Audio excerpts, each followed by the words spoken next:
Cher ami roi, je vous souhaite une très belle année 2018. Je vous souhaite pour vous, pour votre famille, pour vos proches, surtout des vœux de santé pour ceux qui rencontrent des difficultés.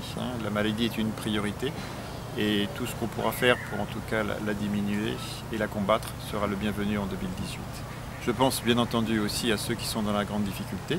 La vie est parfois injuste, difficile, dure, et la solidarité, la fraternité que l'on peut lire au fronton de nos écoles, de nos mairies, est un mot qui a du sens, en particulier dans une ville comme Hyères, qui doit, à travers tous les services, et notamment le centre d'action communale, les associations, apporter un soutien et une protection à cette population en difficulté.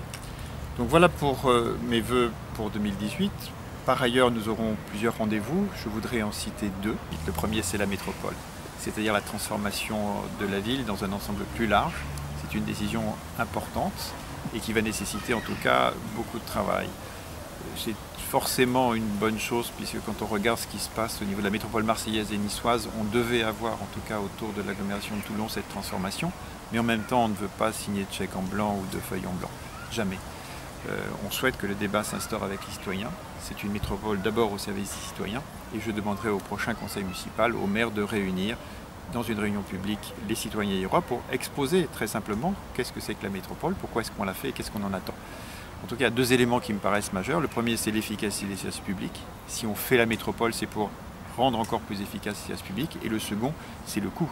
Il n'est pas question de créer un impôt métropole, il est question au contraire peut-être de voir si par la synergie et par le travail en commun, on peut maîtriser ou réduire les impôts. Le deuxième sujet, on l'a vécu hier, par la canicule, la sécheresse, on l'a vécu par une tornade d'une violence extrême, on l'a vécu aussi par des vents qui ont franchi les 100 km/h et on le voit bien aussi dans la montée des eaux. Nous sommes dans une transformation de notre environnement et cet environnement-là, il peut devenir une menace ou au contraire, on doit transformer, en tout cas, et préparer la ville à ces changements-là.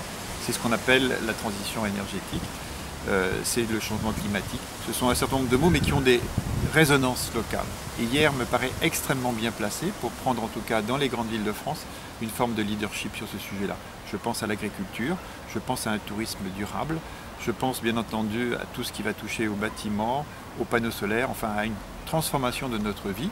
Et j'aimerais que sur ce terrain-là, en tout cas, Hyères puisse tirer bénéfice de son merveilleux cadre naturel, de cette mer, puisse tirer bénéfice aussi de son soleil pour pouvoir être une des villes de référence en matière de changement climatique.